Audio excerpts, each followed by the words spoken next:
Good. Today we have Catherine DeYoung presenting Fingerprints 101. She's a former LAPD fingerprint analyst, artist, and private eye.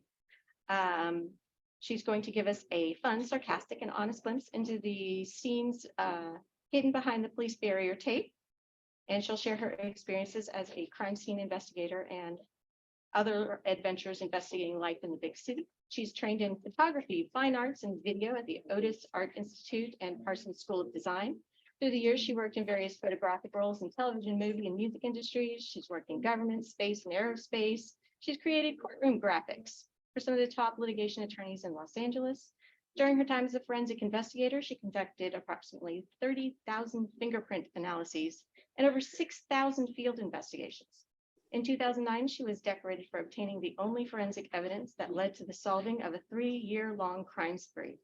Rumor has it she inspired the character Abby on the hit television show NCIS when Hollywood writers came to the crime lab where she worked to observe while developing the show.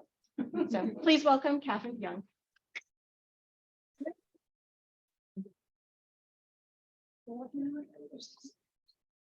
Okay, thanks for letting me in again. Oh, it's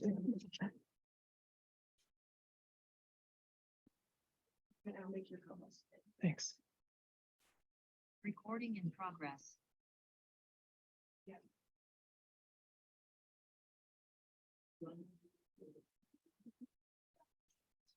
All right, you're a co-host, you're good to go. Yay, it's working. Yay. All right. Sorry. You're getting used to these things. I could just go ahead. Okay, you're good. You're- Okay, everybody. Good afternoon. Everybody can hear me okay? Cool. Usually I'm typical really loud Texan, so it's not usually a problem. My whole family is loud and they carry. I'm Kathy. I have nearly 6 years at the crime lab. Went through a lot of my voir dire already, and we can just skip over a lot of that, I guess. And then it's not working. Hold on.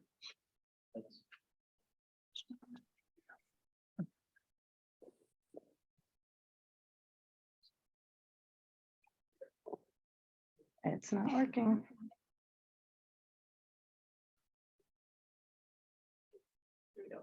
So I'll just have to do it up there. Okay. You should be able to do it now. Okay. So you already heard that I inspired the character Abby on NCIS. When I first got hired at the crime lab was 2001, and there weren't too many of us at that point. That was the first at LAPD. And as already told, that writers had come to our lab to watch us while developing the show because they wanted to make the show more realistic. But it's funny because as I was signing in, my boss came over and said, "You don't be seen. There's writers here today, and we just don't need them to see." I was dressed pretty much like this that day because I was training up in analytical, learning how to do comparisons. So I was allowed to wear my street clothes. So she definitely said to stay upstairs, don't be seen. But you can't tell me what to do. You know? So I forgot my pen, I forgot my subpoena, kept coming down. Oh, well, now I forgot my pointers. And finally, success. The writers spotted me and pulled me aside just outside the door so we could talk. And next thing you know, every crime scene I went to, "You look like Abby." I'm like, "Who's Abby?" And then next crime scene, "You look like Abby." I processed between 6 and 12 crime scenes every day. And my unit, we had nearly 95 people just doing fingerprints. LAPD was so large. I couldn't even tell you how many people work in the last crime lab at this point, but there were 95 people just doing fingerprints, and we would process nearly 200 crime scenes every 24 hours. So my share was between 6 and 12 crime scenes every single day. And it got to where everywhere I went, you look like Abby. So finally I had to watch the show. And it's like, wow, I do look like her. And one of the photographers laughed and said, don't you remember you were talking to them? And that was the beginning of that. And haven't worn my hair in braids since. Forever, I would get compared to her, and even people that didn't know I worked at the crime lab automatically associate, oh, you look like her. It's like, well, no, she looks like me. Okay, the next part, I always like to kind of open with a passage from my book, which I don't know where my book went.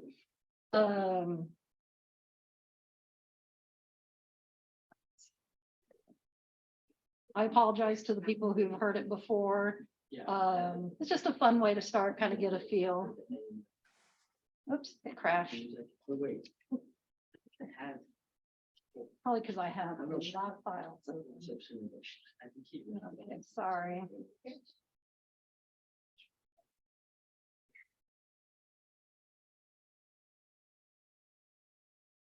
Come on.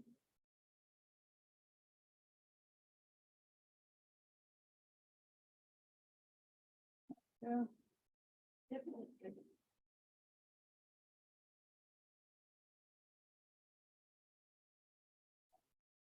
Okay, so normally I would be talking over this thing that I like to start with a passage from my book. It's how I've pretty much done all of my readings and lectures and whatnot.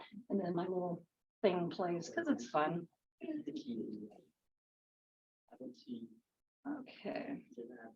If you choose to accept this position, you'll be exposed to, but not limited to, processing dead bodies and body parts, which may have communicable diseases, working alone at night in the housing projects, going into drug manufacturing labs containing hazardous and unstable chemicals, which could explode at any time, handling hazardous materials, narcotics, narcotic paraphernalia, firearms, live ammunition, among any other dangerous situations that may come up.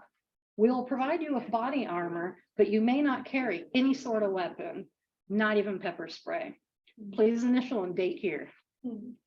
Flashback, the spring of 1991. So what do you want to do? My mother inquires at the dinner party, celebrating my graduation party earlier that day, and the bomb drops. I want to work for the police department. This shouldn't have been too much of a surprise. Instead of painting like the masters and designing those nifty little boxes to hold stuff in for consumers to buy, I was roaming the back alleys of Los Angeles in the wee hours of the morning, photographing the underbelly of our society. By 21, I had already worked with task forces with multiple local, state, and federal law enforcement agencies and had processed dead bodies for the county coroner. Remembering back to my story, accidentally breaking the finger bone of a decedent while attempting to loosen up the rigor mortis, a process called breaking the rig, and being the good Presbyterian lady that my other mother is, she concluded that this must be my calling, and she thoughtfully replied with her Texas drawl saying, well, Kathy, I guess someone's got to do it. One more. So, do you think you can handle working for a paramilitary organization? Little did they know, hidden under my tailored black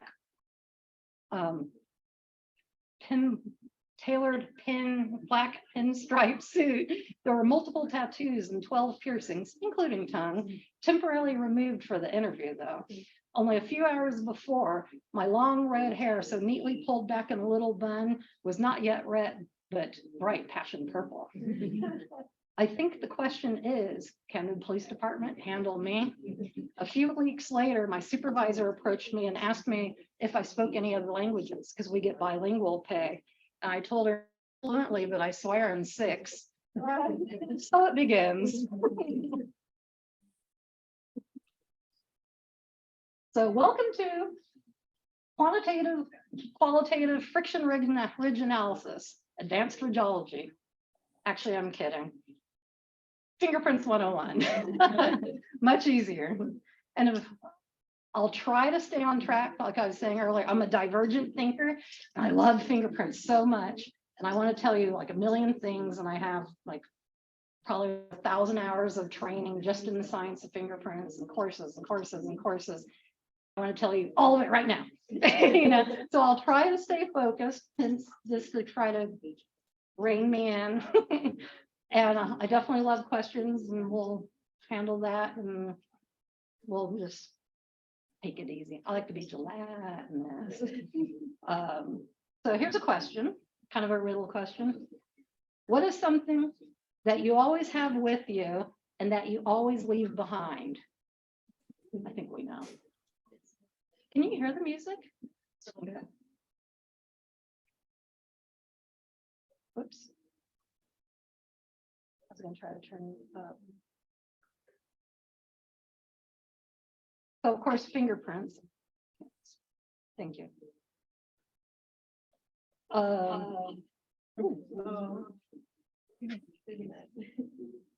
Okay, so that's okay. Sorry, guys, technical problems. So if you look at the inner side of your hands, this is your friction skin. On your hands, it's called palmar friction skin, and on your feet, it's plantar friction skin. And on your distal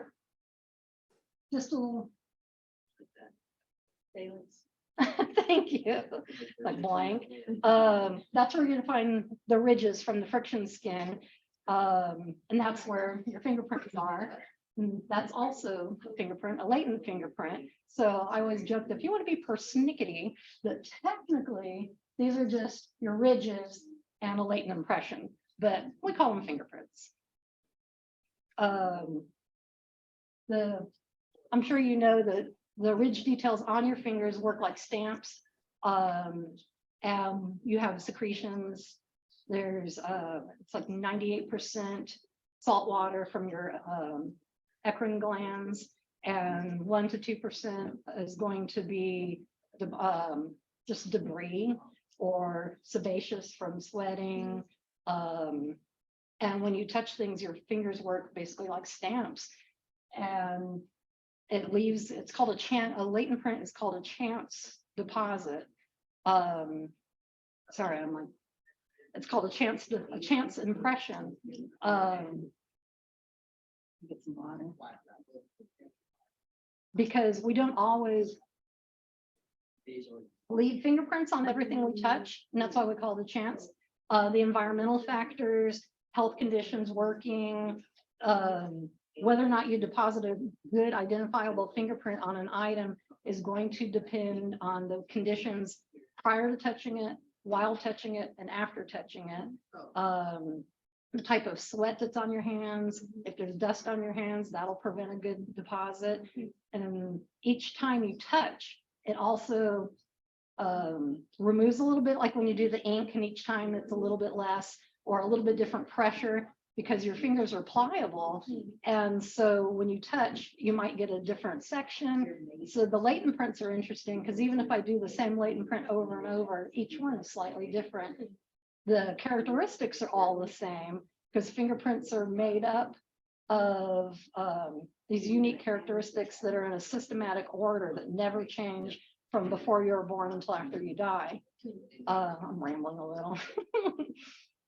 Let's see. So we'll go on to fingerprint patterns. Why do we use fingerprints for identification? That we always hear, you know, that's kind of the end all to identification for people.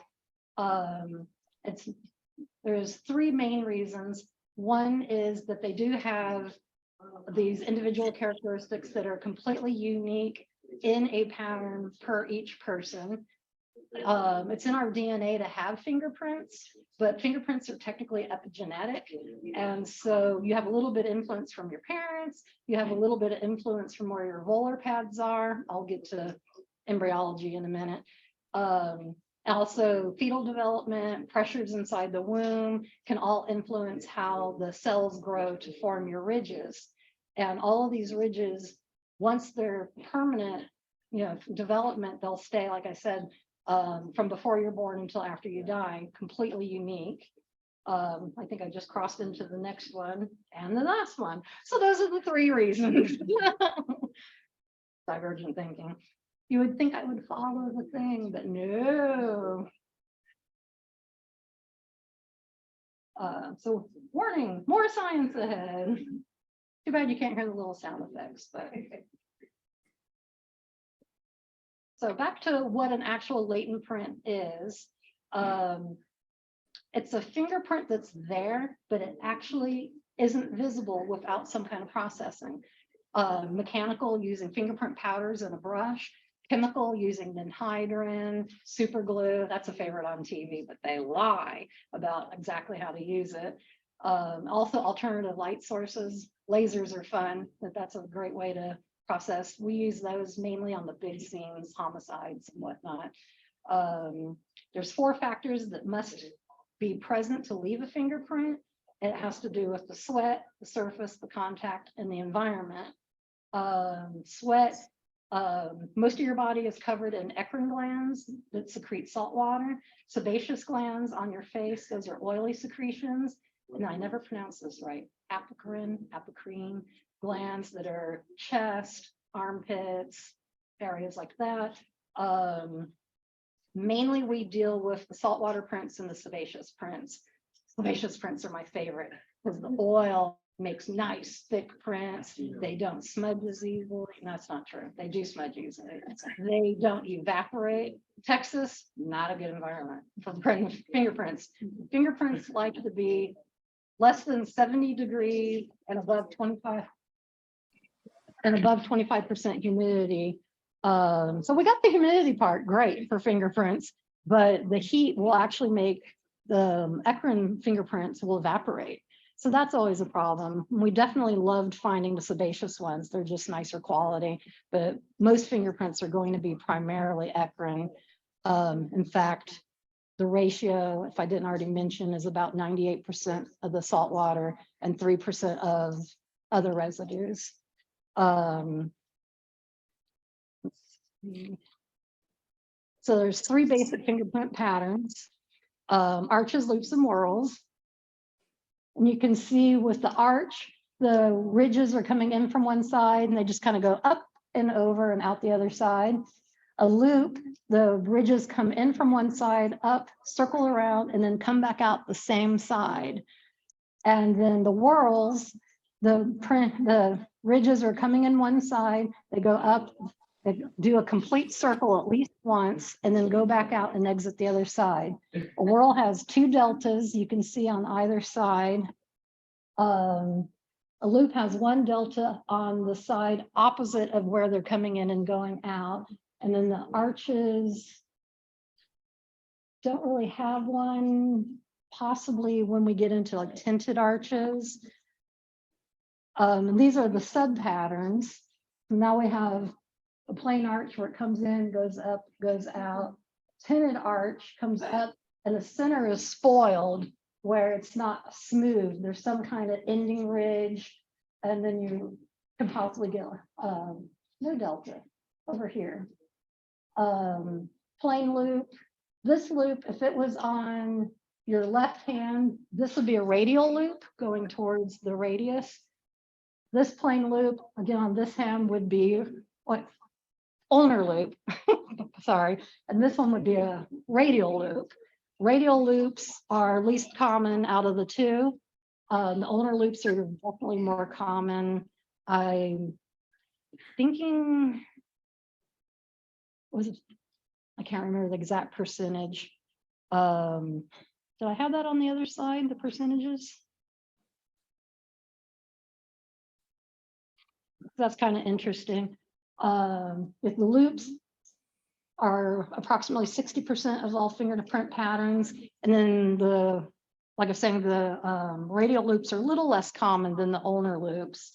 The whorls are the next most common, 35%, and then the arches are 5 to 7. They're pretty rare, and that's because in fetal development, the volar pad is flatter instead of being off to one side or centered, and as it's flatter, then the ridges just grow up and across, and just a little more unusual.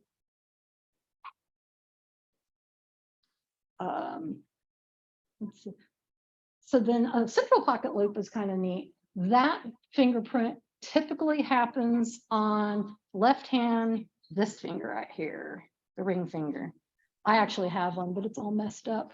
And that's only in 5% of the population. And it's where you have your two deltas down here and where the core circles around. If you draw a line between the two deltas, actually deltas over here, draw a line across, there's nothing from the core crossing that line versus this one. You can see it's easily crossing the line between the deltas. Lateral pocket loop, I've never even seen one in real life. It's not in the wild. Very unusual. Kind of just gonna avoid that guy. Double loop, have two going on, so then it's the two deltas. Accidental whorl is kind of neat. That's where you have two or more patterns going on in a print. Extremely rare. I've only seen those in textbooks, but they do exist. I believe it's about 1% of the population that they show up. Yes. What are deltas?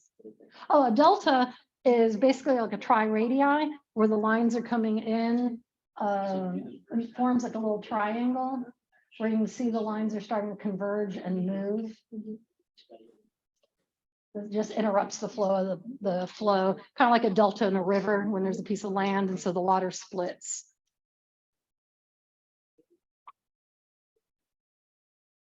And then unique characteristics. This is what we depend on at the crime lab. I also have some little printouts of the slide, but you can see it pretty well.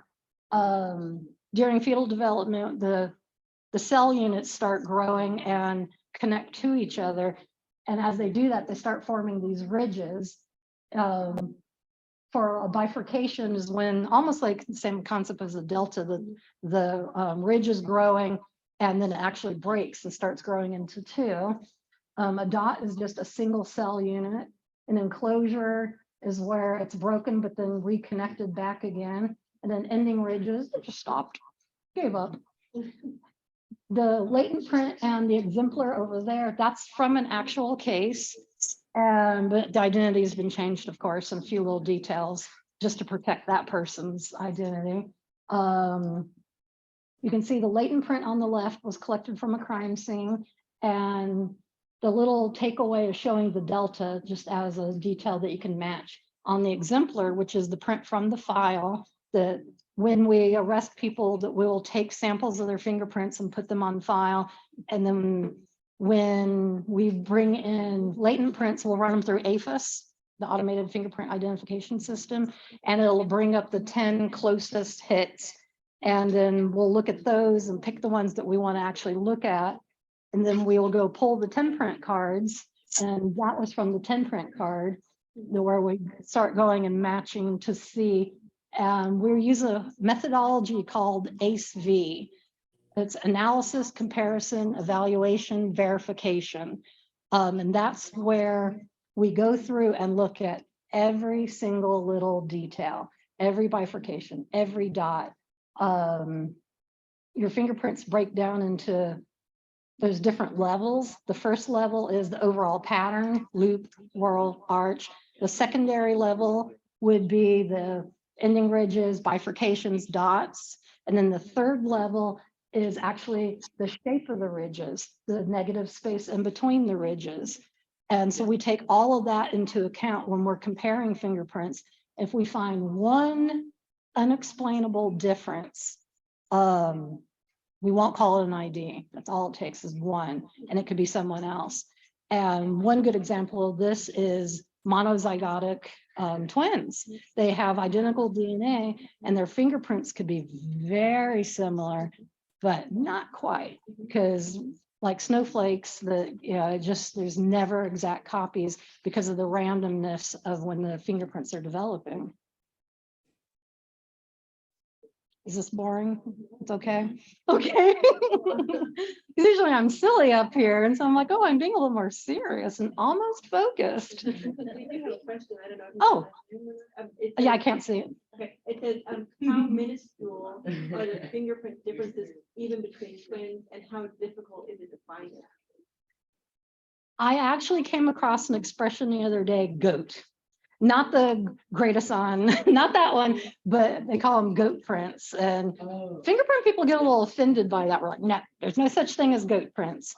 Some fingerprints can be so similar that there might just be like one little bifurcation. And typically that would probably occur in twins, but it would be so incredibly rare. Because the cell units, when your fingerprints are developing, all it is the cell units randomly growing on your volar pads, and the shape of the volar pad and the baby, you know, pushing into your kidney and pushing into that never happens. Yeah. Those pressures are going to force the cell units to move and grow differently, and that's why they're unique. So finding them super similar is not going to happen very often, but it is possible, but it's not very common. You'll definitely find overall patterns, you know, like the 65%, the 30%, the 5%. But once you really start looking at them, you can see that there's, you know, 50, 100 different little details if you're counting all 3 levels down to the minutia of, oops, it's gone, the negative space and the individual cell units and whatnot, that once you really look, they're very different. APHIS is funny, talking about that. When you're running the algorithm, we used to use what's called a point system. Everybody loves the point system. In 1975, the FBI actually stopped using the point system, and LAPD no longer uses the point system. That's where we used to go through and count. Let's go back to the other slide. We would go through and count 1 point, 2 points, 3 points, 4 points, and each little individual unique characteristic we would count as a point. And like Australia, you had to have 25, and then they'd say, oh, it's a match. And LAPD back in the day was, I think, 15 or 17.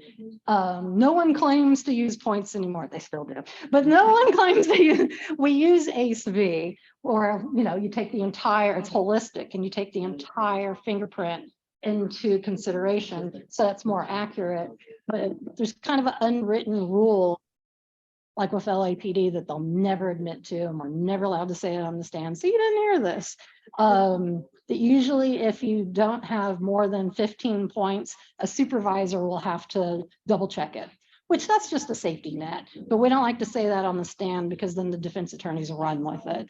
And it doesn't really mean anything. It's just a safety net, and we protect everybody by doing that.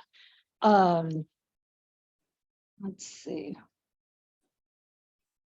So layers of the skin, we're all familiar with the epidermis and the dermis, and then the bottom layer. I like to call it the subcutaneous. That's not the fancy technical term. We have the 5 layers when fingerprints are involved. There's stratum corneum, which is the top layer. It has between 25 and 30 layers of dead skin cells that have flattened and compacted. That's why when you get a paper cut, you don't bleed, because, you know, dead skin cells. The next layer, stratum corneum, that's where, I'm trying to remember, it's been a while. Those are the connective tissues. We have the blood vessels there, and that provides the nutrients and blood to keep the epidermis alive. That's where you cut slightly, you're going to bleed, and it's going to hurt because you have all these nerve endings there. And something really interesting, I haven't finished reading it yet, so you can't quote me, but in 2021, there was a study where they put all these little cones on fingerprints, and they were checking to see how the nerve endings were functioning. And they discovered that this randomly placed cones, only the cones that were on parts of actual ridges, details of the fingerprint, were registering touch and sensations. And so we've always known fingerprints are for tactile, for gripping, because it's friction skin. But now and of course you can feel, you know, you feel, but now we're realizing fingerprints, the actual fingerprints, are playing much more of a role in sensory than we thought before. And that's just really cool. I thought that was exciting. Then stratum luciderm, I can't talk, stratum luciderm. lost my place. Oh, that one's interesting because it's only in the fingers, the feet, and the lips. And that's an interesting layer. Not totally sure what it does. Fail. Then there's the granulosum layer. Those are also flattened. If I could say it, well, we'll just say keratinized cells. I'm stumbling, lack of sleep. I'm stumbling on words a little. Do we want to keep going through the layers? Is this interesting or no? We'll skip it. Anyway, there's 5 layers. And all the, ooh, this layer is cool though. You get all the way down to the 5th layer of, we're talking about just the epidermis, and you get down to the 5th layer, it's the basal layer. These are all the different layers. And this basal layer, when you manage to cut all the way down to that layer, that's where the papillae are, papilla. And they're the ones that are holding up the ridges. And as you cut down and you get into these papilla and start rearranging their positions, they can't move back. You got a scar. That's why sometimes you get a scar, sometimes you don't. Depends if you disturbed your papilla or not. And I just think that's kind of cool. I was explaining that to somebody once and they're just like, I have no idea what you just said. Yeah.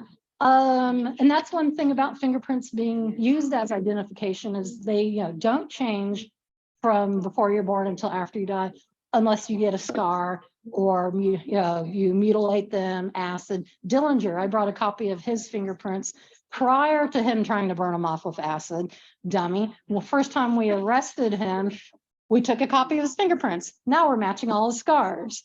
And I actually found a latex glove at a crime scene. When we arrest people, they sit in jail and they all compare notes and then they learn. And so they learn all our little tricks, how to try to beat us. And one of the things is they know to wear gloves now. So this guy, he was a serial burglar and he was hitting mainly the elderly community. And like, and he left a glove at one of the scenes. I'm like, ha ha.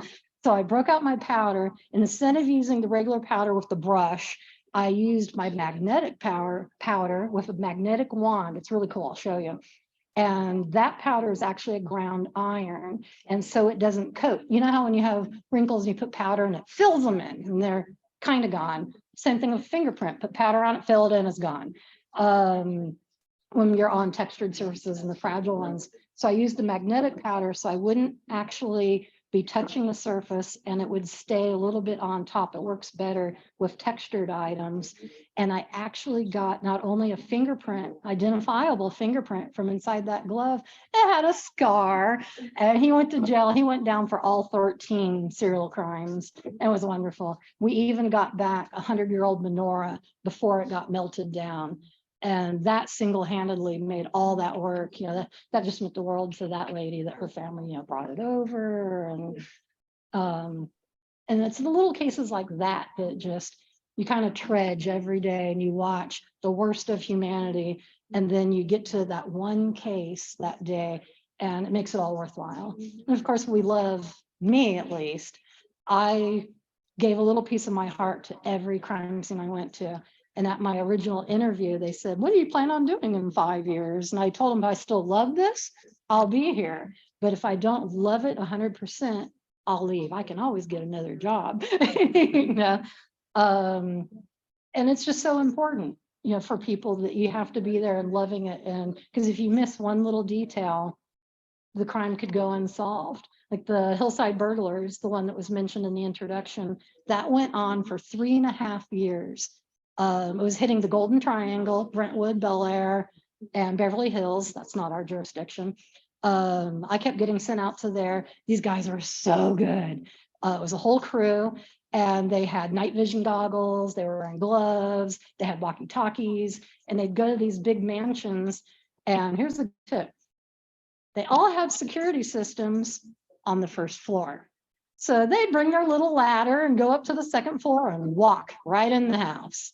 And steal the safe. You never get fingerprints from safes. They're too textured, they're too heavy, so you're putting too much pressure on them when you're trying to carry it. I hate printing safes. I'll cry if you make me print a safe. So many safes. Because Brentwood, Bel Air. I can't name drop the people, but you can imagine the people I was going into their houses. So I'm printing the scene and the lieutenant says, just throw powder because you're not going to find anything. They wear gloves. We never find anything. 3.5 years, we haven't found anything. I'm like, okay, let me do my job. And because you can't tell me what to do. They should know that by now.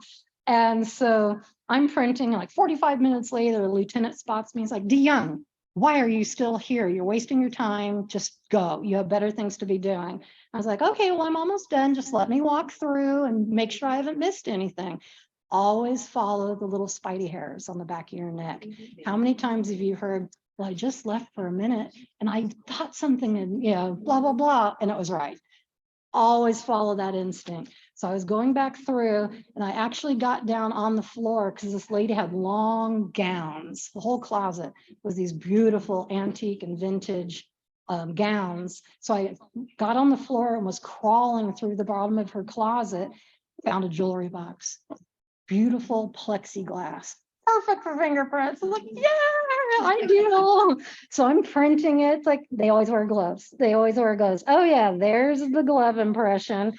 And I'm keep going, and all of a sudden a tear. And then here comes the thumbprint. I'm like, yes. And it was an identifiable thumbprint. We identified one of the guys from the crew. He's currently in prison. I think all the rest of them got caught too. It was, of course, Wikipedia got it wrong. But they say it was DNA evidence, but that was the only physical evidence that was ever recovered from all of the scenes. Wikipedia also got it wrong. I think they said it was $3 million or $15 million. The official number was more like $30 million over the 3.5 years. And so I actually have a medal of honor, gold, beautiful, hanging in my bathroom over the toilet. A medal, stick it on my boot. So I always joke that it's on my little bunny foo-foo pajamas. I have to go buy some. So embryology is really cool. During fetal development at 6 weeks, you have these little gecko paddles. They're so cute. By the 8th week, your fingers are starting to separate and your thumbs actually rotate down because we have opposing thumbs. And then by the 10th week, your volar pads start to form. And the volar pads are where we're interested in.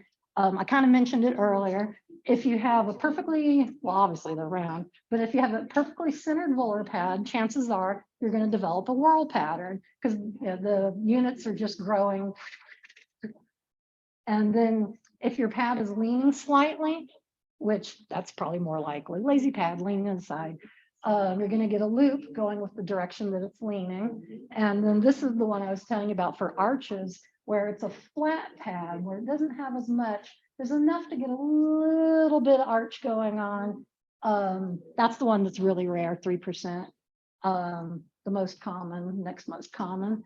The creases obviously are at the joints, but they're also where your volar pads, when they start to recess back in, you start getting your creases. By the 13th week of fetal development, that's when these ridges are actually starting to develop. And then by the 24th week, your friction skin has developed and is set and permanent with a systematic characteristics that are only unique to you and will never change for the rest of your life. I'll tell you a cool story about 13th week fetus. Hey, that's our favorite because that's magic for fingerprint people. What's the name of that? The Body Worlds.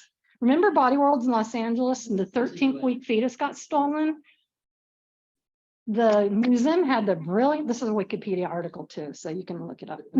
I'm not spilling any secrets except for that one, but the museum had the great idea for people like me that are up all night. That's why I get kind of weird in the daytime because I'm exhausted. They left the exhibition open until 3 a.m., basically all night in LA, where we do 200 crime scenes every 24 hours, which is only 15% of what the police officers respond to. Those stats might be a little off by now, but that's when I worked there. So they send me to the museum to where this fetus got stolen because it's 3 o'clock in the morning. Who's there? These 2 girls, I don't know if you've seen the footage. They just walk up, lift up the container, take the baby and go. I was like, they claim, we finally did catch them and they claimed they buried the fetus with a proper burial. Well, me, I'm one of those people that I would totally have it on my shelf and be like, 13th week, let me show you the fingerprints, because the baby's, so that was a huge controversy about that, fetus being stolen. I didn't get any fingerprints because it was so completely dirty that all the evidence there came from the video cameras. But that was a really cool crime scene to go to. I was like, yay, the Science Center, Body Worlds. I'd already been 3 times. And then as I was leaving, it's like, whoa, across the street from the museum is the Coliseum, and U2 was practicing. So I just sat there. It's like, I'm on my lunch break, code 6 or code 7, lunch break, and listen to U2 play for a while. That's fetal development. So good tidbits to know. The CSI effect. Many of the techniques and the science they use on TV, it's not real. And we all know you can't process a crime scene and get it in and do the analysis and run it through APHIS and do a comparison.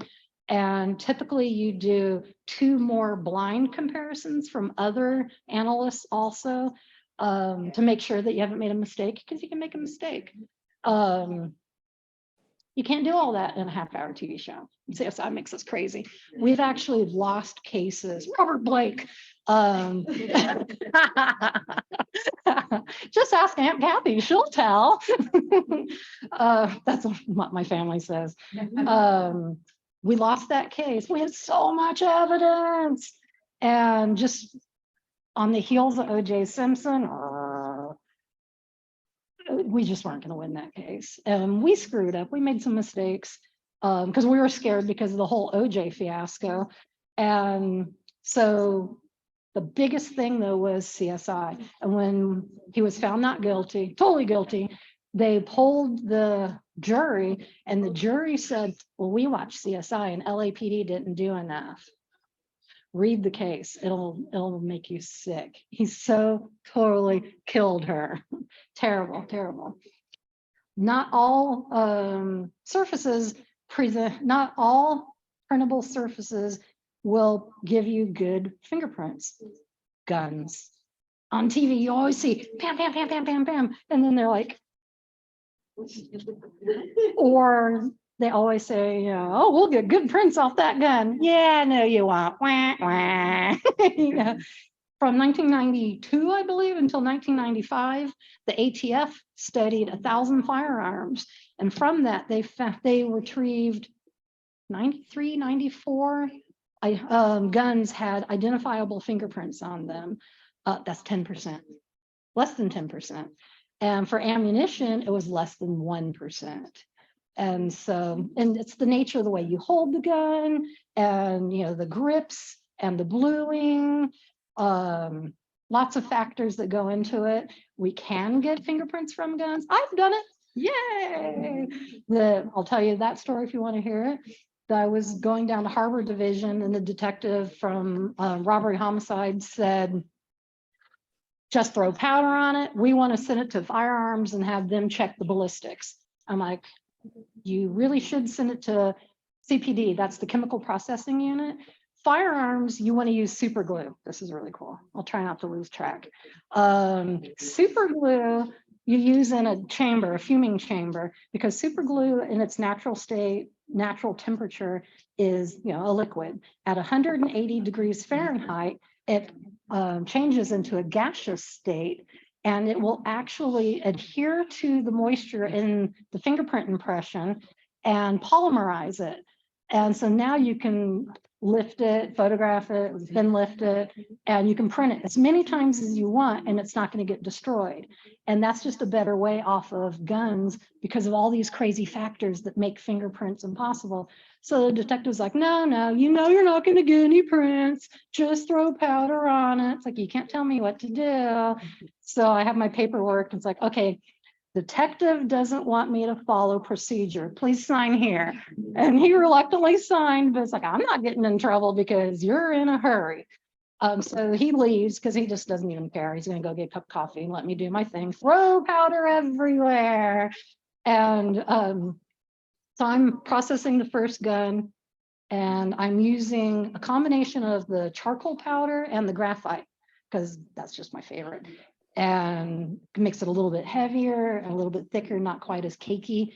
And since I'm supposed to be using super glue, that's a good equivalent. Up comes a print. I'm looking at it, it's like, oh, this is identifiable. Like, yay, okay. Very carefully put the tape on it. I can't do any photography because LAPD is unionized. And if I pick up I have a degree in photography from Parsons and Otis, combined degree. And I'm not allowed to pick up a camera because that's a violation of the mode of understanding, whatever, MOU.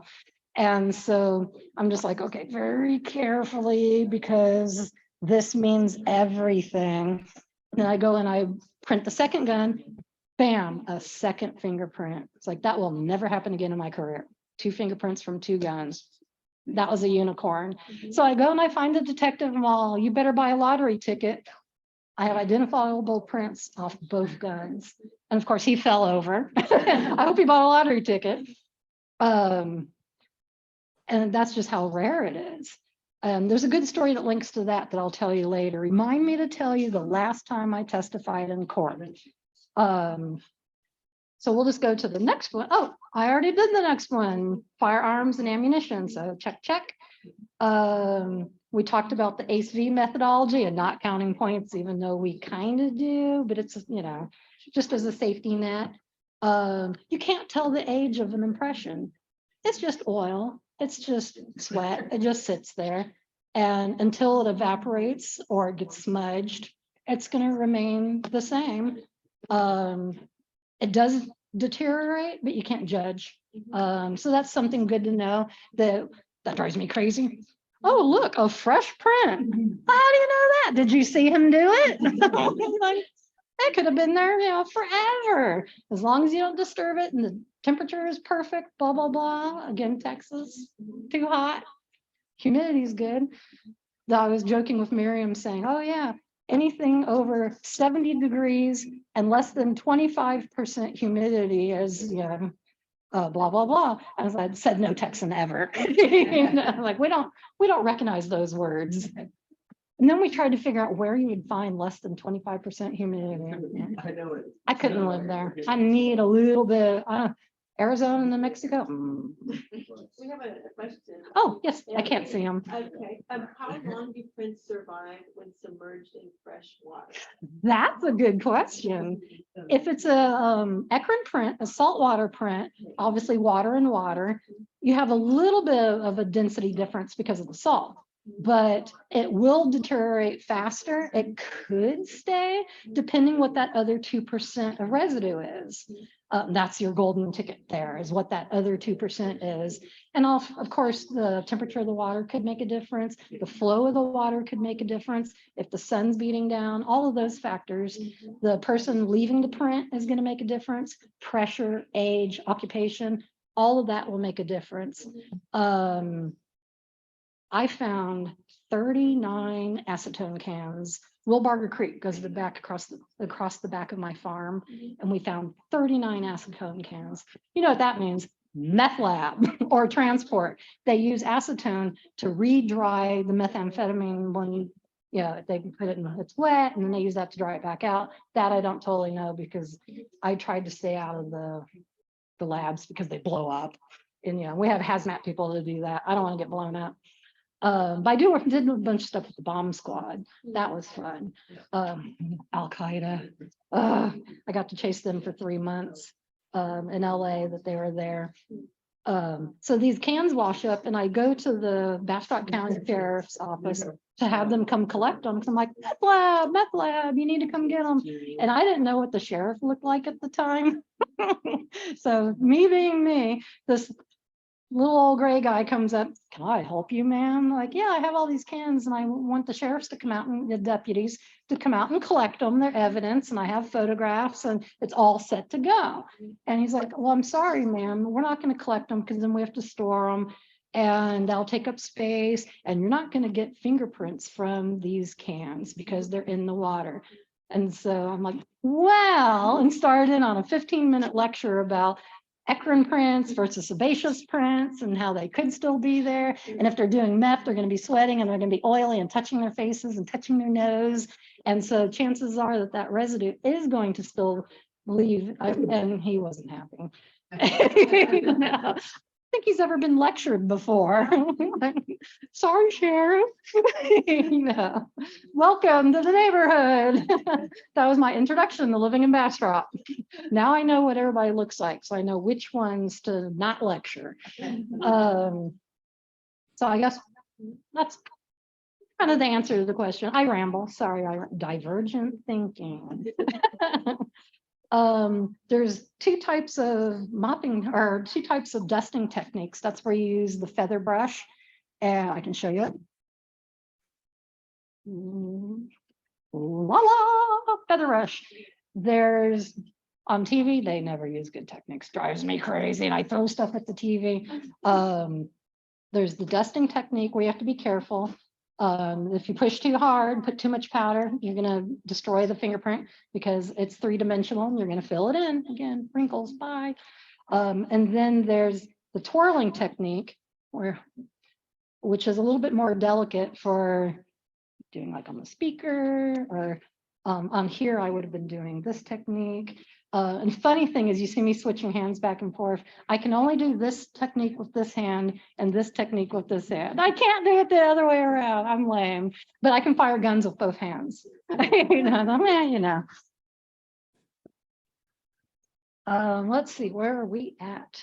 Oh, this one's fun. So when you stay in the water too long and you start getting wrinkles, and this is called the glove. And it's actually starting to separate from your hand. We had a dead body show up in Florida once. One of my supervisors was working down there. And when he went to pull the body out of the water, the whole glove just slid right off because the water had gotten underneath the skin. And there's interesting things going on that obviously, like a tire, as you're in the water longer, the ridges start to raise up for traction. And now we know, because of that study in 2021, that there's also the ridges coming up to raise up, the ridges this isn't obviously ridges, but the ridge patterns are in here, and that's going to help with your tactile to be able to feel not only grip, but feel better. And so I thought that was kind of interesting. It's new science, even though it's basically ancient science. So back to tidbits. The last one's kind of cool. All humans have fingerprints. No, that's not true. Not all humans have fingerprints. Some people might be missing a digit, or they might have a disease or some kind of thing going on like eczema. That's going to mess with your fingerprints. Dysplasia is typically associated, but not always, with schizophrenia. And while the fingerprints are developing, if the baby is already, I guess, genetically prone for schizophrenia, then the fingerprints, they can see in the fingerprints that they grew into a dysplasic, pattern where it's just all random. And there's no distinct lines, no structures. So we can't classify that because it's just too random. There's no way to make any sense of it. So that's one of the examples, which is kind of cool. So then also gorillas have fingerprints, chimpanzees, primates, they're pretty similar, sort of. You know, we're not going down that rabbit hole. But they have fingerprints. And then the surprise one that's totally cool is not working. Hello. Oh, I crashed. Grr.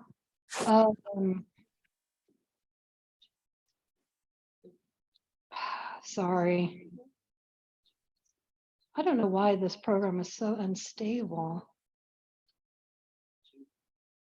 It'll take just a second. I don't want to spoil the surprise, even though I think it probably said on there. Come on. And again, it's too bad that you don't get the cute little sound effects. I got a little too crazy doing PowerPoint. We actually had to take PowerPoint and Photoshop at LAPD for a week, but it was 20 years ago. So I was looking at PowerPoint like, wow, this has gotten so much better. All right, let's.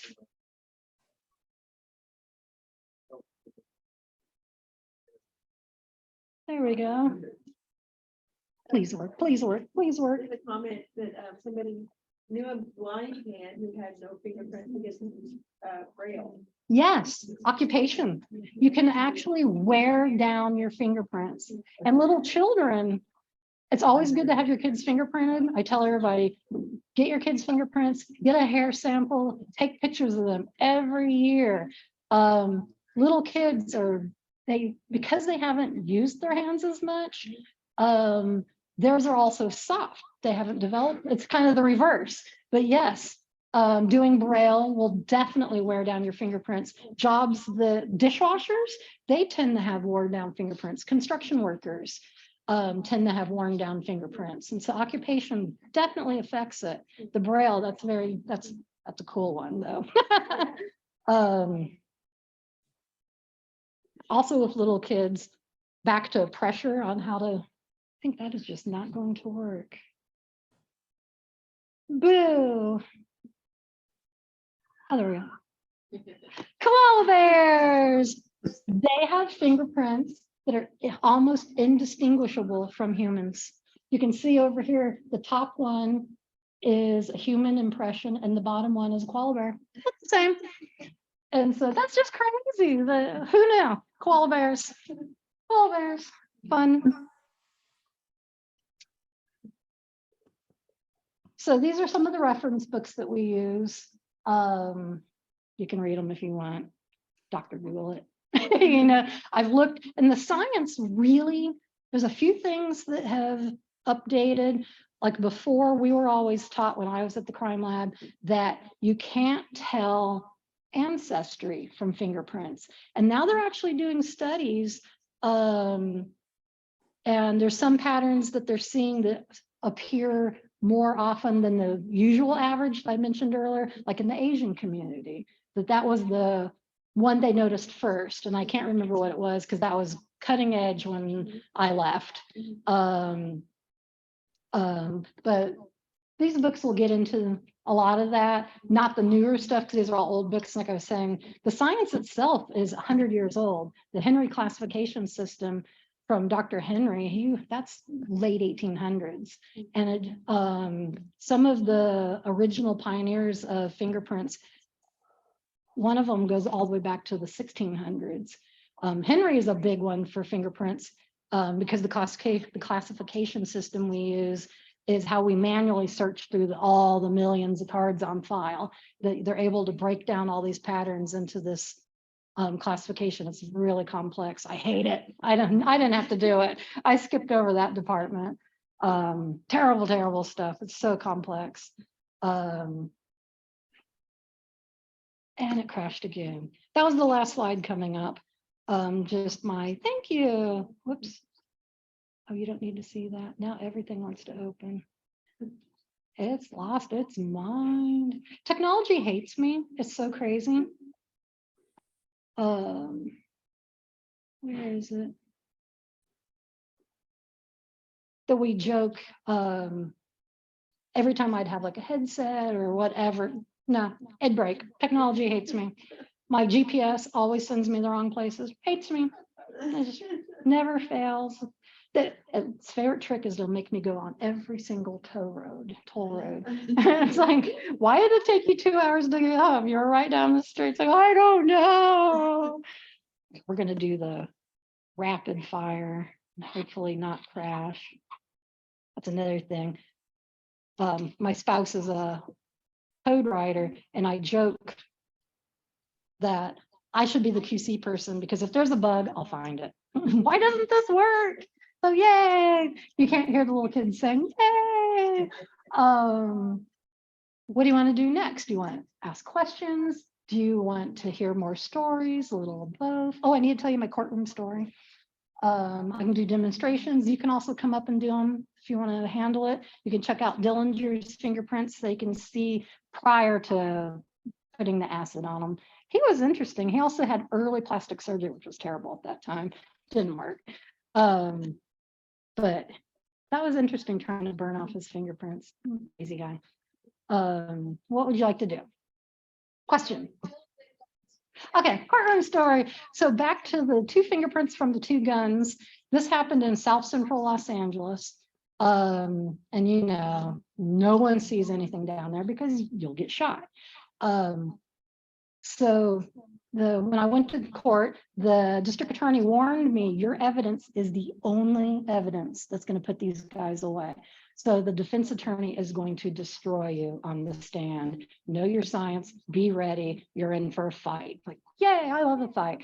As you can tell, I'm a nervous presenter. And so I always tell them, just keep voir direing me until I'm not stumbling anymore. And then we're good to go.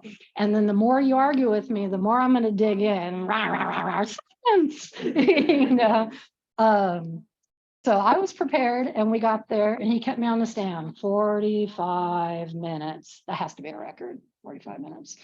And so, yeah, the longer he keeps me, the sassier I'm getting. And kind of, yeah, like, because it was ridiculous. I'm throwing looks to the jury and they're laughing and we're having a good time because this is ridiculous.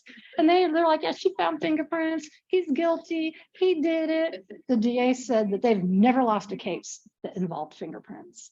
And maybe by now, I don't know, but fingerprints are huge, huge, huge tool in cases. So I'm testifying and I finally finish and I go outside. I have the coroner card.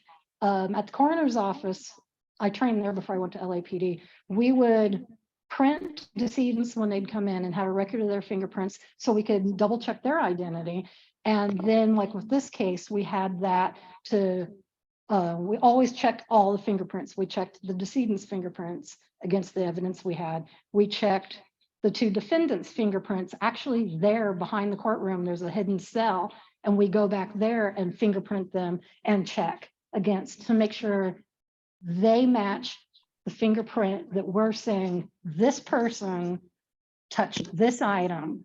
And so that's to protect them. And the defense attorneys always try to attack us on that. You're violating his rights. I'm protecting his rights, you know, because if we make a mistake and it's been done, there's a whole thing about that, but I don't want to go into it, about a fingerprint accident, a false ID that got out, and big scandal. You can look that one up. I'll avoid that one. Wasn't me. So anyway, I'm done testifying, like, phew, run. I'm sitting in the hallway because I have basically a report card that I have to give to the, I can give it to the defense attorney, but mainly we give them to the DAs to just report back on us how we did, if we're concise, if we were believable, blah, blah, blah, blah, blah. And so I'm waiting. And first came out, first it was it doesn't matter the order. We'll just start with the mom. The mom comes out and she was, it was her son, he was 17 years old. They were visiting California. And I guess they didn't realize South Central was a pretty violent neighborhood at the time. And the kid wants to buy some candy. So he and his friend go walking down to the liquor store to buy some candy. And it's a gang initiation and they both get shot and they die there at the scene. So 3 years later, here we are at trial. And the mother walks up to me. Actually, let's backtrack. We'll save that for last because, yeah. First, the defense attorney comes walking out. And I say, I'm like, oh no. So I'm messing with them and I say, oh, hi, it was great. I had a lot of fun up there. I hope to cross paths with you again. And, I'm like, "Arr." And he shook my hand, and this was kind of cool. He said, no offense, but you are so overqualified. I never want to see you again. Like, "Yay!" Shots fired. And then the mother came out. And she comes walking over to me, because I'm trying to turn invisible now.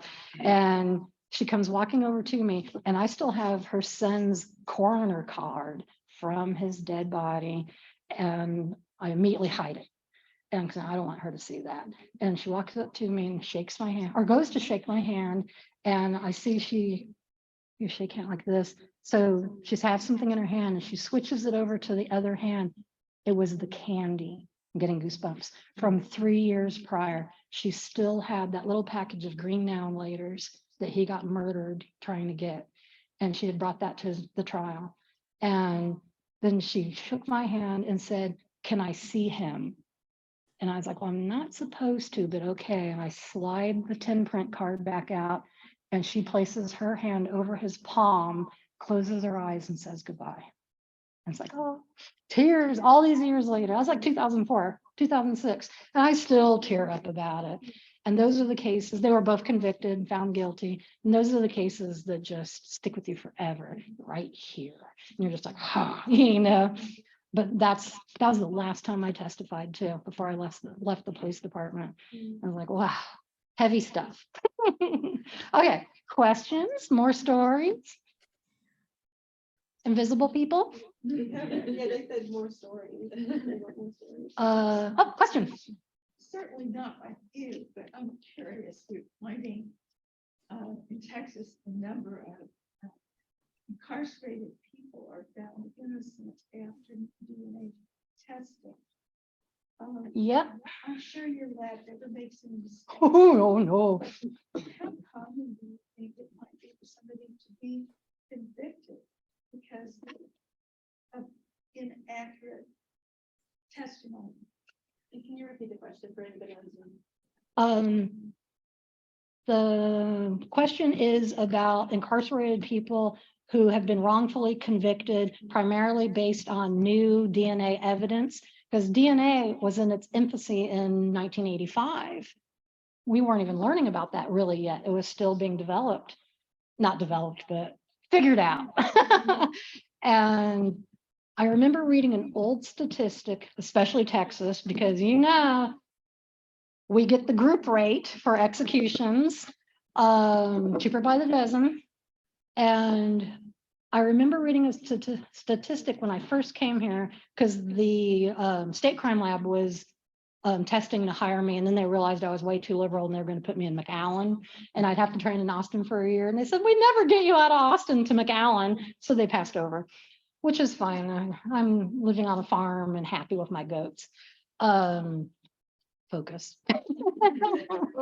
So I remember reading a statistic that like on death row at that point in 2009, I want to say they knew based on DNA evidence that had been retested and the case reopened on appeal, there were at least 12 people that we had already executed that were found innocent.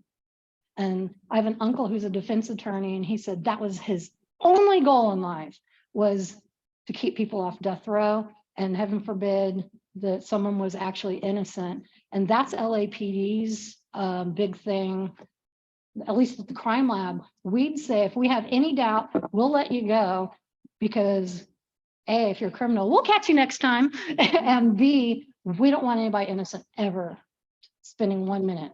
Yeah, that's, yeah. Yes. What about fingerprints though?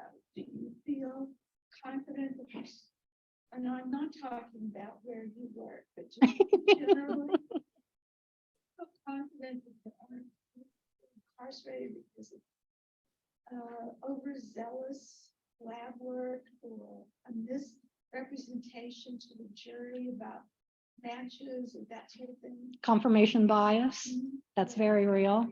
Mis-IDs. One of the cases I carefully, quickly tiptoed around earlier was a Miss ID that I can mention it because there's a Wikipedia article, LA Times wrote about it. We have with things that stay in LAPD, like the Las Vegas quote, what happens in LAPD stays in LAPD, don't talk out of school. That's why I keep saying every once in a while, there's a Wikipedia article. You know, there's an article about that actually happening at LAPD where I'm not going to be tiptoe around this as best I can. One of the people in our lab who's the hotshot fingerprint person who actually was training people and whatnot, he mis-ID'd one. And it was one of those back to the difficult ones. And he made the ID, and then the next two people that had to verify it, that's why we do the three. Because you hope if the first person makes a mistake, the second person will catch it, or the third person will catch it. And then at court, we check again. And you hope that's 4 steps to prevent this. But he made an ID that was so difficult that the second person said, oh, it was blah, blah, blah. I'm just going to sign it off because I can't see it. And if it's wrong, the next person will catch it. The next person did the same thing. And I can't tell what happened at court, but that person sat over 300 days in jail, just waiting to go to trial.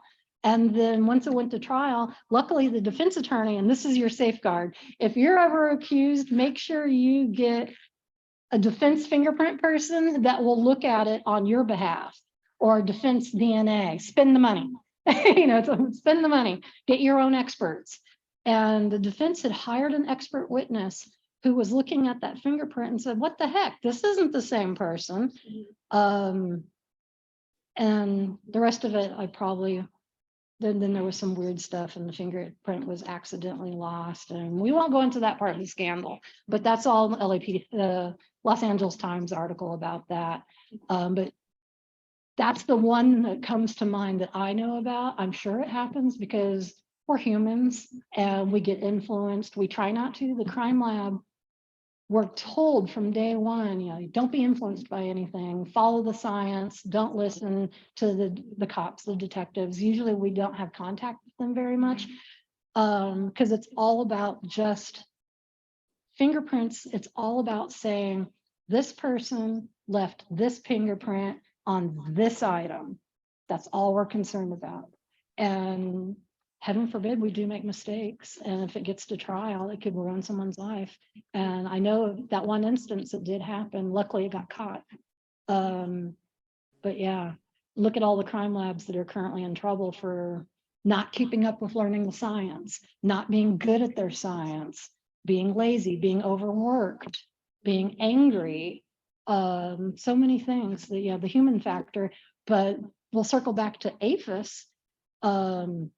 I have a neat thing I didn't bring. APHIS runs algorithms and it starts finding all the points in the fingerprints, all the little details, and it creates points, and then it brings up the 10 closest. Well, one time we ran a sample that said, oh, here's your 10 matches. And the fingerprint from the suspect was a whirl, we'll say. And the prints that came up that matched those points in the same locations, we looked at the patterns. One was an arch. How's that? Yeah, but the computer said it was a match. And so you have to have the human eye to come back in and look at it. And that's why we never go strictly by APHIS. That drives me crazy. CSI, they lie. Oh, APHIS said it's a match. And it goes match, match, match, match. Not true. It doesn't do that. We know better. And the other thing is they print out a fingerprint and hold it up. Oh, they did this on NCIS. And they hold it up and then they take another, it's like my blow up of the exemplar and the latent, and they hold up the latent and they take the exemplar from the file and blow it up and they hold them up on transparencies together and they match perfectly. Well, we already know fingers are pliable. And so it's going to be slightly different. The ridge might be a little bit more over this way because you pushed that way, or a little less, gooey stuff on your finger or whatever. So there's definitely the human factor is important, but we make mistakes. And that should be the #1 sole goal, is to not ever let those leave the lab, to catch it before it leaves the lab. But it's happened. Yeah. Here's another question. Okay. On Zoom. She said, obviously crime labs in New York City, LA, and other big cities with big crime stats have more sophisticated crime labs. How would you rate smaller cities and towns? I guess in terms of their crime labs. There's actually some small little crime labs that have bigger budgets than LAPD. That we're just like, whoa, you had that? That's so cool. And then there's other crime labs that you go to where they don't have a crime lab. There was a police department I was visiting, I won't name them. And the officer knew I was in town visiting my sister. And so he came over, hi, I'm the neighbor. I'm a police officer. I heard you're a crime lab. I said, yeah. And he's like, so how many people work at the crime lab? And I said, I don't know, right now, probably about 250. We have, 95 in fingerprints. He's like, that's bigger than our entire police department. I was like, well, what crime lab do you have? Oh, we have one guy that's a cop who's hurt. So he learned how to do fingerprints and he has a Polaroid camera. Yay. So it varies. Yeah, it varies. It's kind of frightening to think that I definitely want to start volunteering my services to go in and talk to police officers, like the sheriffs, and teach them, because, the Bastrop County sheriffs, they have to wait until the state crime lab comes. And so I want to go in at the academy and then also for roll call or something and tell them, don't touch this, save this, bag this, hide that. No, I'm kidding. You don't hide stuff, but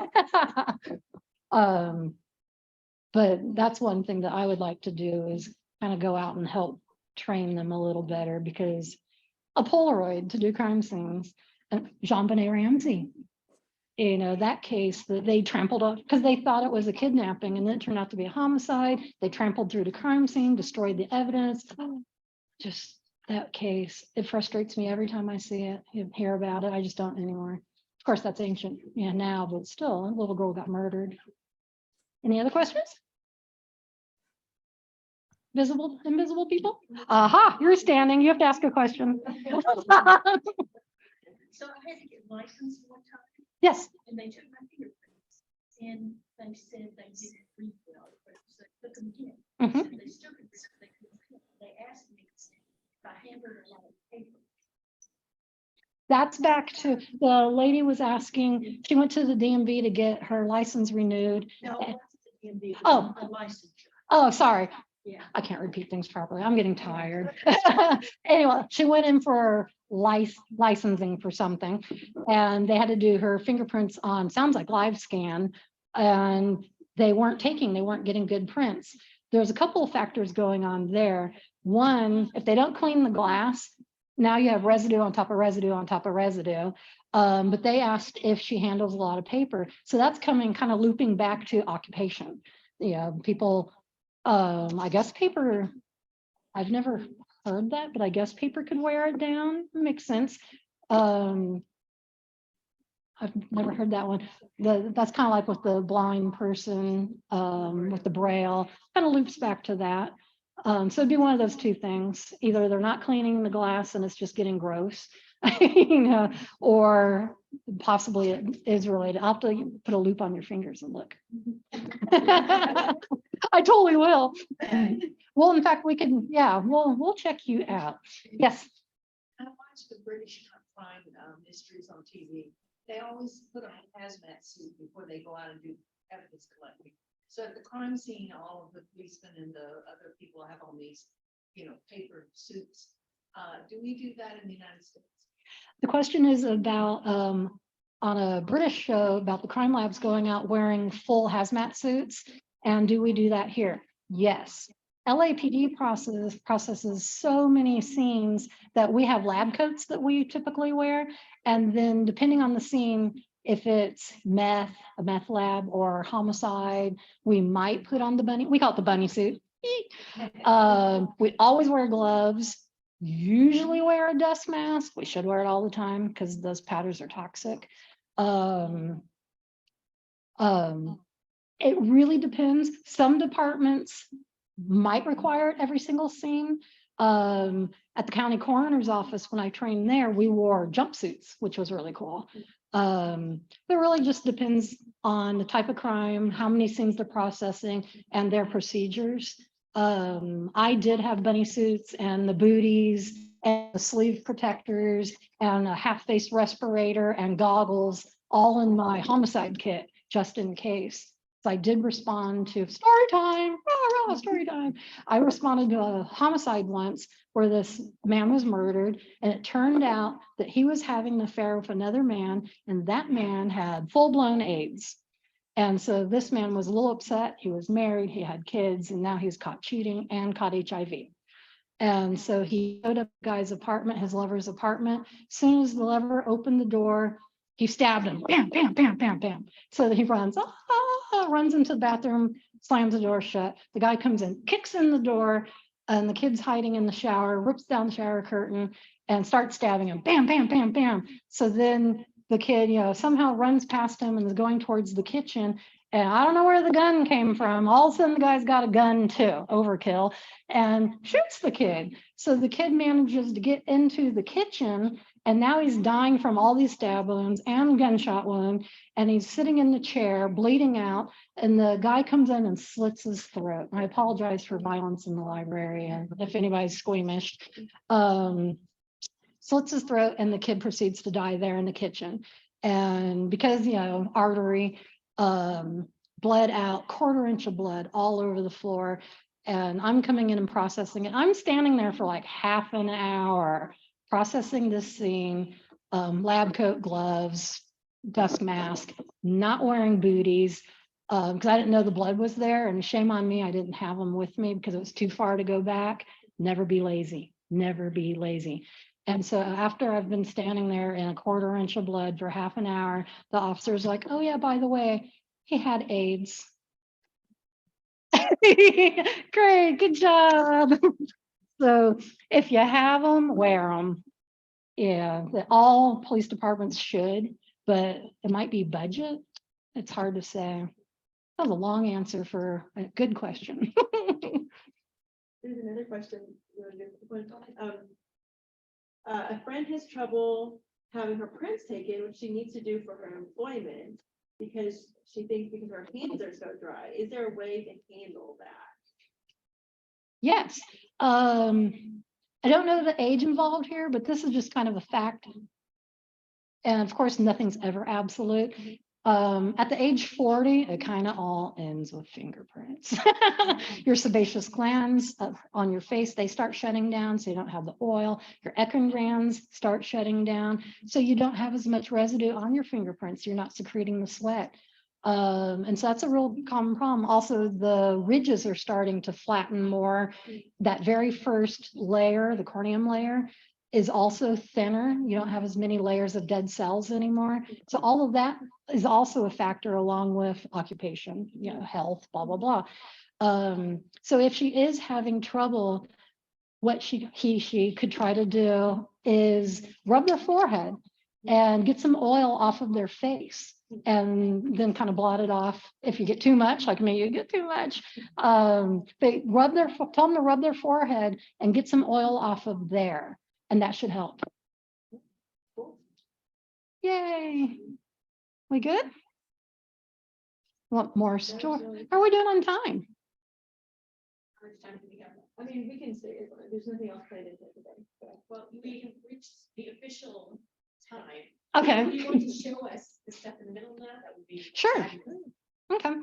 I don't know if you want to come up or just, it's the splash powder zone. Thank you, invisible people. Yeah, I'm just gonna, do you want me to keep filming while you do this? I'm gonna put gloves on. How are we doing on time? Okay. We're house sitting the farm next door, horses and chickens. So we just have to be able to get out of here, go eat dinner, and make it back in time to feed their animals, and then feed our goats. It's like all farm. It's much different than living in the city.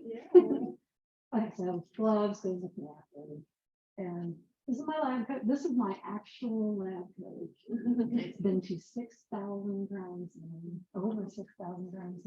My actual kit, Bertha, has been to over 6,000 grounds. My own money, not stolen from LAPD. Important. So we have 3 powders that we use. We pick according to the surface. Obviously, oh, the little detail. The little detail I left out about using super glue to process like firearms or styrofoam cups, textured items, is once it hits the 180 degrees and it becomes a gaseous state, it's cyanotic. So that one episode of NCIS where they're at the dorm and the girl is emptying out her trash and they find her body in the dumpster down below, and it turns out she's a spell or whatever. He's processing the wall looking for fingerprints, and he's using super glue, which is a good technique because, drywall is textured, but I would use the ground iron with the magnetic tool to do it, the magnetic wand. But he's using super glue and he's like this right in front of his face. So I'm like, yeah, you're dead. Good job. No, you forget little details like that on TV. The cool one, though, there was also an episode where they were going in the bathroom and they were taking air samples of the girl's perfume. I was like, yeah, and taking air samples of her perfume to see who it was. And I'm thinking, oh, that is so not true. And so then one day I get called up to the chemical processing unit to print a bomb. Yeah, I love printing bombs. So it's like, is this disarmed? So I walk in, the bomb squad, they're there setting up the bomb and everything's cordoned off. And I come in and I'm 10 feet away. I'm all WD-40. And so they pick up the machine. They're like, we have this $10,000 air sniffer. And she walks through the door and says, I smell WD-40. Well, I have celiac disease, so my olfactories are like way acute. And so bomb squad from that point on called me the bloodhound. Oh, thanks. Thanks a lot. Somebody asked a question. Yes. Is there talcum or some other powder on gloves that will clue you that gloves were worn? I'm sorry. Is there? Oh, talc Yeah. inside the gloves? Yeah. Well, you have some. That's a good question, because it would leave residue. I can tell when gloves are there because they work just like fingerprints. You start touching, sweat, and then you touch items, you're going to stamp the texture of the glove. That's like the Hillside Burglars. I could actually see the outline of the glove, and then the tear, and that was from him touching, sweating, and then touching the item, and it worked exactly like a latent print, like your fingerprint. Because there's 3 types of sweating. There's thermal sweating, like this, thermal sweating, and then no, emotional sweating. This is emotional sweating. Thermal sweating is outside. I walk outside in Texas, poof, thermal sweating. And then, let's see if I can get this right. I can't remember the word. Gugatory? Okay. Eating hot food. Thank you. That's a little, I'm all Guggenheim. I need a nap. My being up until 5 a.m. is starting the show, afternoon nap time. Thank you. You're my science lady. That's my favorite, hot peppers. I am a pepperhead. My dentist, I'll go in for my checkup and he's like, I can tell peppers are in season. I've burned off all the taste buds on my tongue. Yeah, they get replaced every 7 years, whole new set of taste versus every 30 days, because you're sloughing constantly. But after 30 days, you have a whole new outer layer, new and improved. Any other questions? Or should we do? Yeah. Cool. So 3 powders. That's what we take to the scenes because they're mobile. We don't take super glue. People frown upon that when you super glue their house. Those nice toxic. And then hydrin, also toxic. That's really cool. They can spray it on the wall and fingerprints will come up on drywall or blood prints, and different chemicals will react to different proteins, lipids, blah, blah, blah. So that, sticky tape, we have different chemicals for each thing, but those are all done in the lab. We just don't do them in the field. So in the field, I have 3 powders. Ooh, this is heavy. Ground iron. This is great for 3-dimensional surfaces because again, you're not filling in like when you're putting powder on your wrinkles. Magnetic wand. Check this out. It's really cool. We'll come back. This is ground aluminum. That's real nice to breathe in. Works great though. very sensitive powder, super flighty. And then this is ground charcoal, graphite. I actually mix a little bit of the ground iron into this to make it a little less flighty. You definitely should wear a mask with these. This one has all kinds of bad, negative things. And when I would come home, you could tell when I wouldn't be wearing my mask because my nose and my breathing. And yeah, I'd get in trouble. But you get hot. We all know now when the pandemic hit and everybody had to wear a mask, I'm like, yeah, welcome to my life. I had to wear a mask, 6 to 12 times a day, every day for 6 3/4 service years. Don't tell me about not wanting to wear a mask. At least I don't have to wear gloves. So this is really cool. These are the magnetic wand. Yeah, this little magnet, and you just go, I'll do it like this. Oh, it's not gonna work. Oop. And then you just over the top. I brought these to, let's see if there's that down. If we don't want to do a glove print. Oh, we should do a glove print to answer that question. I don't particularly want to be completely covered. Of course, now I don't remember where I did it, so that's a good thing. This is glass, so typically I would use the ground aluminum. That works really well on glass. Glass is kind of your ideal smooth, but we're going to use this one because it's just cool. And if, like I said, of course, now I don't remember where it was at. And is it going to come up? Oh yeah, there it is. Of course, you can't see it very well because that's the wrong powder. I'll put this inside.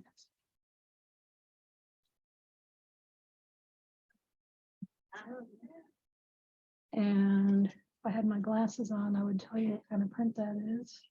And I've worn out my eyes. But anyway, cool.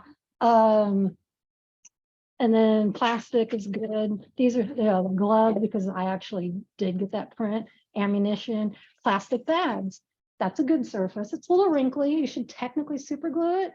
I had story time. We need that banana wizard story time. These two little girls, the one time I can praise NCIS, CSI, these two little high schoolers, it was a holiday. And so they were off and they're hanging out in the park. And it was way back in the secluded area. And they're on a picnic bench. And this man comes down, doot, doot, doot. Hey, little girl, want some candy? Creepy guy. And next thing you know, he attacks them. And he's got every intention of everything bad, and we'll edit, bad intentions. And so he's getting ready to tie up the girls so he can have complete control of them to have his way. And one of them says, oh, no, I have HIV, I'm on meds, so don't hurt me. That's pretty smart, except then you hope he just doesn't kill you. Yeah, but that was smart because he's like, oh, okay, we won't touch you. But your friend, hey, little girl, wants some candy. And so she remembers from CSI about bags and starts pretending that she's hyperventilating. And her friend catches her, oh, yeah. My friend's hyperventilating. We need to put a bag over her head to help her breathe. I know, plastic bags are gonna kill her friend. Auto asphyxiation, whole different thing, but it was actually smart because she's thinking fingerprints that she saw it on TV. So she's like, yeah, there's a bag. So she says to the suspect, go get that bag and bring it back and hold it, not tight, but hold it over her head and hold the edges. That way she won't choke and she'll be able to breathe again. And they got his fingerprints. And we got them. Of course, I come along and there's a picnic bench and I'm like, yeah, we need that at the crime lab. Book it. And I'm a mistake. We came out with chain cutters and we took the whole bench because I can. I thought it was funny. Who knew they were actually going to do it? But I said, because it was my crime scene. That was always fun too. I like to threaten the police officers because they would be at the crime scene and they don't know. That's why I want to go around and train these people because they get one day in their defense. They get one day. Oh, this is a fingerprint. Don't touch it. And so I was at a carjacking and I found this beautiful palm print on the hood of the truck. And I was like, oh, look, I got a palm print. And the officer said, wow, you're really good. That's mine. I'm like, oh, give me your prints. Yeah, do an exemplary to eliminate him. But it's just, we're crazy at crime scenes. Yeah, you lose your mind if you don't, because people are crazy. I saw entire families wiped out. One man lost face in his community because he owed too much money. And so murder-suicide. He shoots his wife in bed, then he goes in and kills his 16-year-old daughter, and the 10-year-old son, who's hearing all of this, is hiding under his bed. The dad comes in, flips the bed up and shoots the son, and then kills himself. And we're just saying stuff like that. APD, there is an officer that's from West Texas. And he's like, I knew I was in the big city when I came to Austin.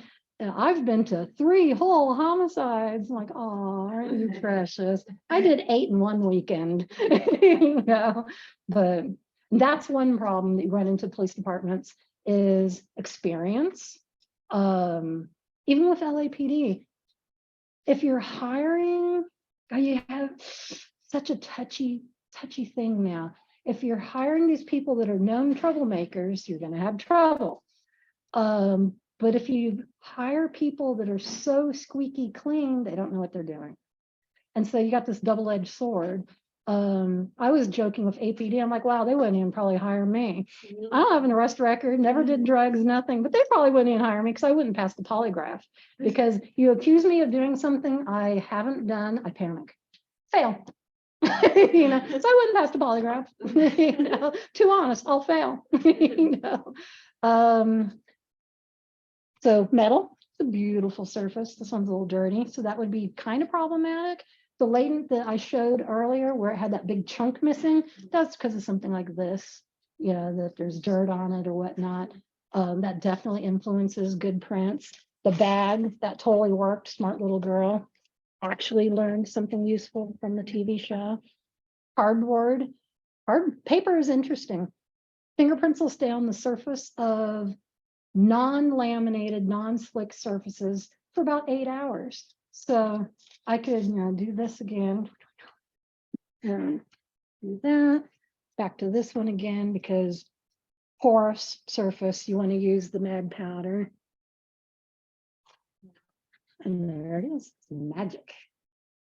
Magic. What about prints off of bodies? You can do that.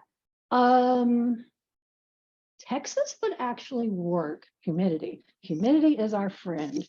Arizona, New Mexico. I do not like dry air. I like my humidity, but I don't like Houston's humidity. And Houston needs to keep their humidity down there because it keeps coming up here, and that's not nice. That's not neighborly. We live here because we don't like Houston's weather. No offense if any of you are from there. I'm from there, so I know. I speak the truth. You can, it has to do with temperature in Florida. Texas, great, because the humidity is so high. When you touch, you're depositing those prints onto the bodies, and you can actually use that same one, the Mad powder, and there they are. I would highly recommend fingerprinting. You see where my priority is. Photographing it first, because it's going to be very difficult to lift, and you don't want to super glue their arm. So you would photograph it and go from the photographic evidence, because chances are it'd be destroyed when you try to lift it and lose too much valuable, but it can totally be done. Yeah, I've never had to do it. I have fingerprinted a lot of dead bodies, but not fingerprints on victims or dead body. Yeah, different. Yeah, but yeah, you can totally do it.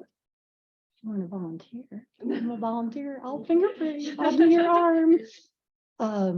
Any other questions, or I'll? Okay, so normally you would take paper back to the crime lab and use an anhydrous, and it would turn up purple, and it's really cool. Slick. Guess where I live? Laminated paper is really good because it's going to stay on the lamination. And getting back to regular paper. Probably not even as good as cardboard. Then there's people over here that are sawing off their fingerprint. Oh no, who was it? The sawing off the, yeah, you using it as a saw, sandpaper. The library did that. Kid thrown up in the library. That makes sense. Yeah, that's so crazy how such a simple thing that you would never think about. Books are damaging to your health. Oh no. I have my little casings. I didn't bring these on purpose. They're actually in my kit. Like, oops. Throw them at you. Now they're dangerous. I have a copy of Dillinger's if you want to look at details. If anybody wants to try to print, we should do. Let's do another one. And I think you probably get the gist of it, but it's so cool. When I would go to crime scenes and there'd be little kids there, they would freak out because they're scared. This is the typical crime scene. Dad's upset because he didn't protect the family. We're getting into traditional role models, which that doesn't exist at our house, but classic role models. And typically the father would be upset because he wasn't able to protect, or the mom because mama bear, and she's ready to go out and hunt him down and kill him. And so is the dad, either one. And the little kids are scared. The dogs are sick. The cats are upset because they know the families are upset and they don't know why. And you can't explain to them. I used to massage the pets at crime scenes. While I would be explaining, call your detective, keep calling, we're busy. You'll have to, it's going to take forever because we have all these other cases, but we will check, and I'm massaging the dog. And one lady finally said, I've never seen the dog do that before. Because it's all, like you need to learn how to massage the dog. And I should tell our friend's story. We were at the East Austin studio tours and we were waiting for some friends and they came walking up and they had another friend with them, leave out your privacy. And I'm massaging her dog's ears and we're all talking. I said, yeah, I used to do this at crime scenes. She's like, what? You used to get paid to massage dogs at crime scenes? That's really weird. I said, oh no, I was a crime scene investigator. And she's like, oh, that's cool. And then about 10 minutes later, she's like, can I talk to you? And I'm like, yeah, sure. It turned out years before, when she was a teenager, her mother was a real estate agent and got murdered. And it was a cold case. And she wanted me to help her. I'm like, yeah, when you're ready, let's do it. I know how to write the request, open records request, to get all the evidence. We'll do it. We'll go through it together, but you have to be ready because you don't know what you're going to see. And they had video back then of it. And like, and it was pretty brutal homicide, apparently. So about a year goes by and I finally hear from them and okay, we're ready. I'm like, okay. And so I said, sign this letter, send it in. And she doesn't hear anything, Next thing gets a call from that sheriff's department. And they're like, ma'am, this is an active case. We can't give you any information. We're just like, what? Active case? Turns out it was a serial killer. And they'd already caught him and executed him. And he's buried here in Texas at one of the prisons. So closure, no closure. So we're going to go down there and dance on his grave and spit. Put some kind of like voodoo curse on his grave. But that was how we met. We've been friends ever since. This freak thing from me massaging. And it's weird how things work like that. It's a funny, interesting world that we live in. I think that kind of covers all this. Do you have questions? I have, the bags in here, and when we fill out, the cards. So back to the powders. Obviously 2 black powders and the silver powder. Silver powder, when you put it on the surface, then you lift it. Oh, let's show that too.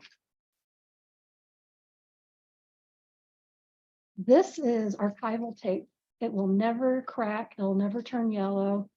It stays beautiful forever. That way the integrity of the print will stay forever.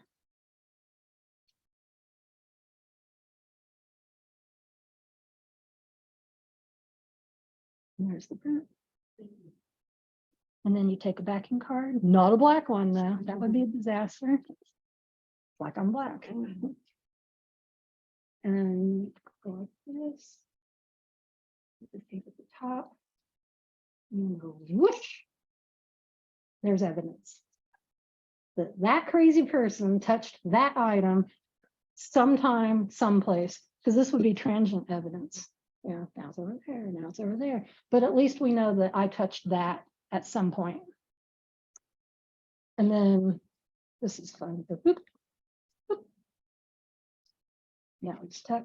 Back of the card, we'll draw a picture of the item. where we found it, a directional arrow showing technically north-south, but it's good to have a directional arrow for certain circumstances. And then we put the date, the case number, address, all the information, a description of what's going on, and we bag it. The bag has the information again on it, and that goes back to the crime lab where then it's documented, logged in, filed away, and then eventually the next step is they'll pull this out. They'll do all the elimination prints. Like if this is from your house, I'm going to print everybody in your house to eliminate you guys. I don't care what you guys did in your house. You're not the bad guy I'm looking for. And so we would do your elimination prints and check, do the comparisons. To do a comparison, this is why I needed this actually. Back to ACE-V, no counting points. This is a simulation of a 10 print card, Dillinger. And here's the fingerprint, the latent print that I just lifted.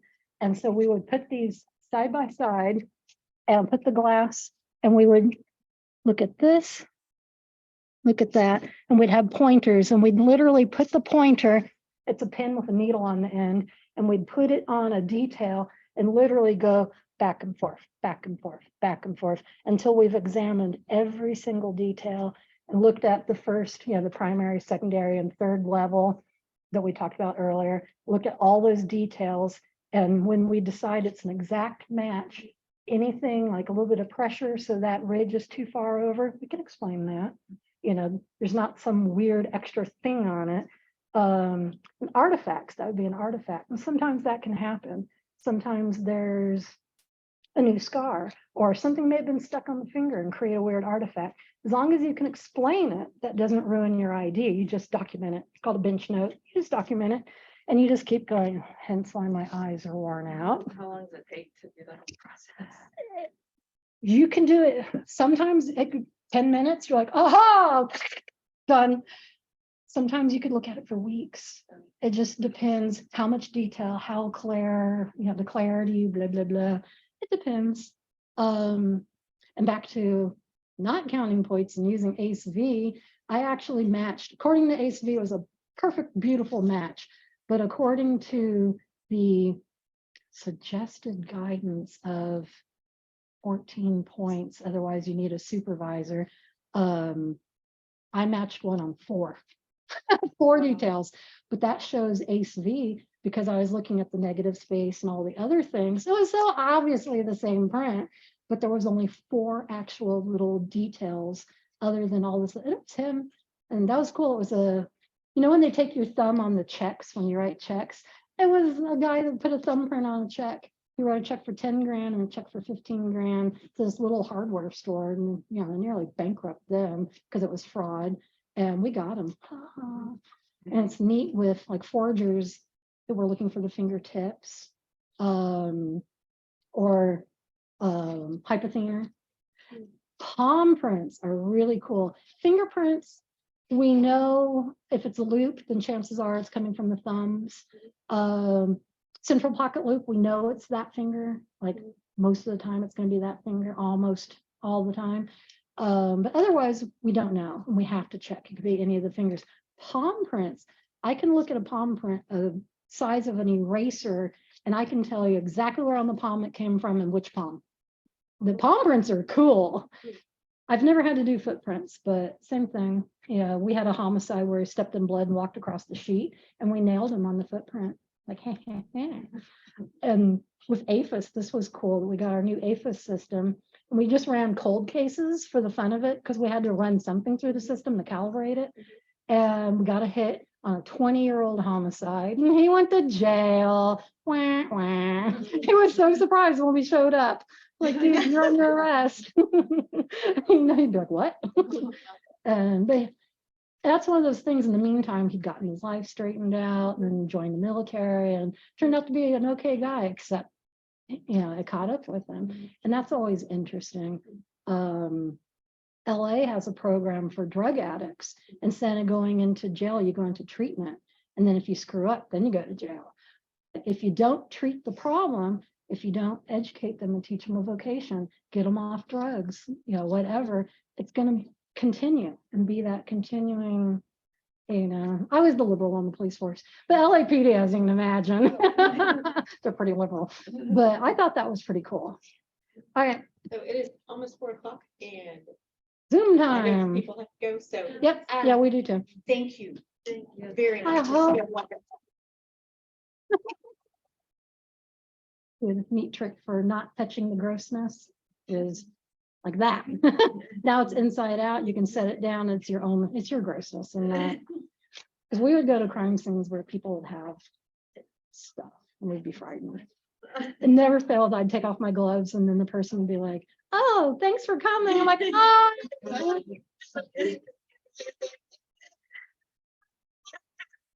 Ladies, I just processed her house and she had black mold. I'm not shaking your hand. Oh, and I had a creepy guy one time that I was doing his place and I had to get out because it was really gross. He was giving me the creeps. He goes to shake my hand. I still had my gloves on. And he takes my hand, flips it over. I'm thinking, oh, gross. He's gonna kiss my hand. Chivalry is dead, dude. Kiss my, nope. Sniffed all the way up my arm and said, latex turns me on. Welcome to my 14-inch flashlight. I will get you. Well, thank you for putting up with me. Hopefully it was informative, not too boring, not too long, Thank a little focused, accidentally focused here and there. And if you're thinking of joining us at Flower Child, please let me know, so I know how much space we need. It's by Randall. It's at Walsh Charleston and Bee Caves, at the Randall.